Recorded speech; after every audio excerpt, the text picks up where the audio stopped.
Estas páginas mías, por Juan José Arreola, parte 21.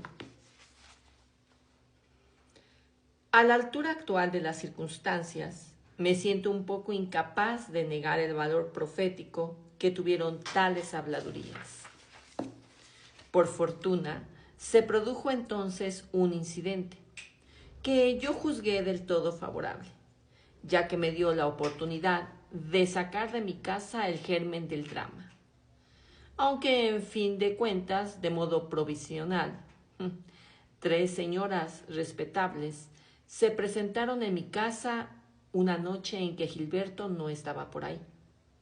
Es claro que él y Teresa se hallaban en el secreto. Se trataba sencillamente de suplicar mi autorización para que Teresa desempeñara un papel en una comedia de aficionados. Antes de casarnos, Teresa tomaba parte con frecuencia en tales representaciones y llegó a ser uno de los mejores elementos del grupo que ahora reclamaban sus servicios. Ella y yo convinimos en que esa diversión había acabado por completo, más de una vez indirectamente. Teresa recibió invitaciones para actuar en un papel serio que se llevara bien con su nueva situación de ama de casa, pero siempre nos rehusamos. Nunca dejé de darme cuenta de que para Teresa el teatro consistía una serie de afición, fomentada por sus gracias naturales. Siempre que asistimos al teatro, ella se atribuía un papel y gozaba como si de veras lo estuviera representando. Alguna vez le dije que no había razón de que se privara de ese placer, pero siempre se mantuvo en su propósito. Ahora y desde que tuve los primeros indicios, tomé una resolución distinta, pero me hice del rogar, a fin de justificarme. Dejé a las buenas señoras la tarea de convencerme de cada una de las circunstancias que contribuían a hacer indispensable la actuación de mi mujer. Quedó para lo último el hecho decisivo. Gilberto había aceptado ya desempeñar el papel de galán. Realmente no había razones para rehusar. Si el inconveniente más grave era que Teresa debía representar un papel de dama joven, la cosa perdía importancia si su pareja era un amigo de la casa. Concedí por fin el anhelado permiso. Las señoras me expresaron su reconocimiento personal, añadiendo que la sociedad sabría estimar debidamente el valor de mi actitud. Poco después, recibí el agradecimiento un poco avergonzado de la propia Teresa. También ella tenía un motivo personal.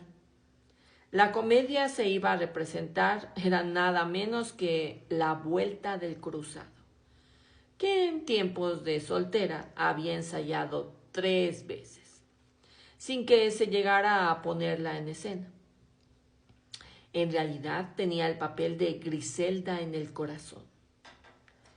Yo me sentí tranquilo y contento ante la idea de que nuestras ya peligrosas veladas iban por lo pronto a suspenderse y a ser sustituidas por ensayos.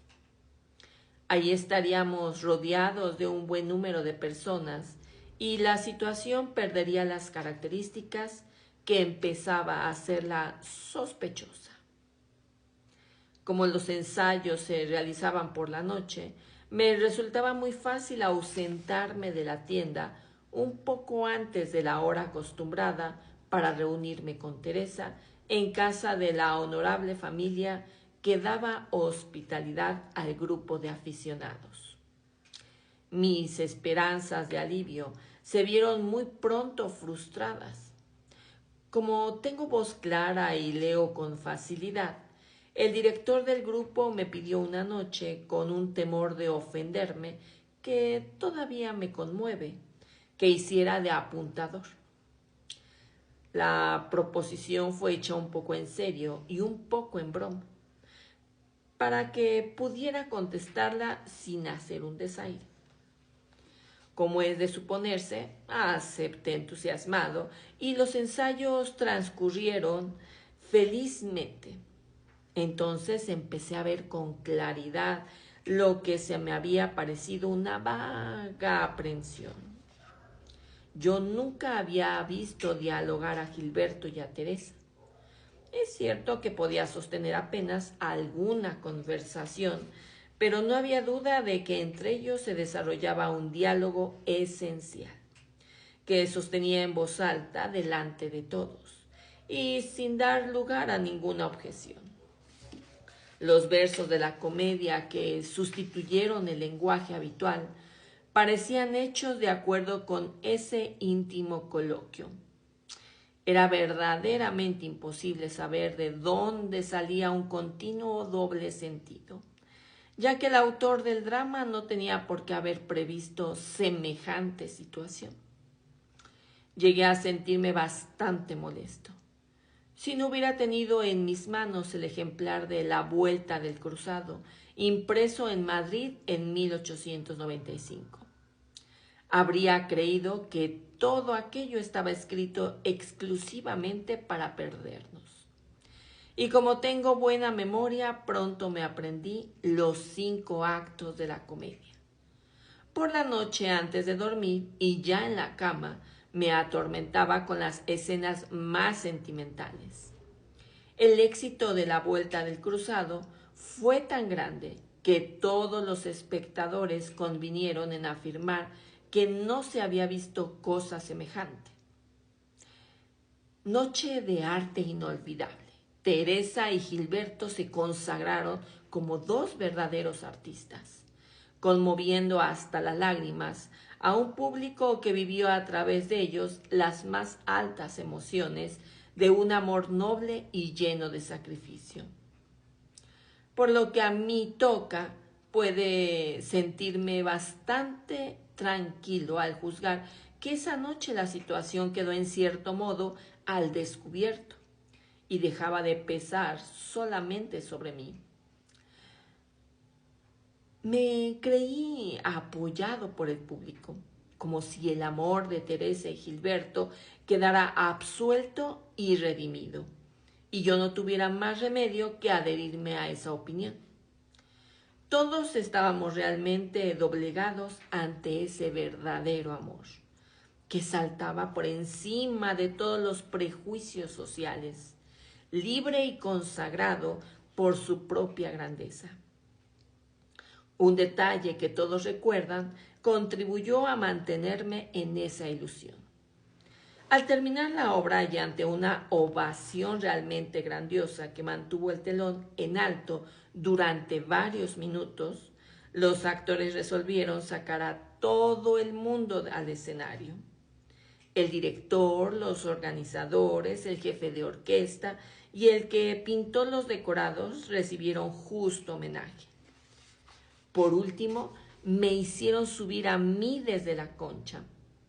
El público pareció entusiasmado con la ocurrencia y los aplausos arreciaron más y más. Se tocó una diana y todo acabó entre el regocijo y la alegría de actores y concurrentes. Yo interpreté el excedente de aplausos como una sanación final.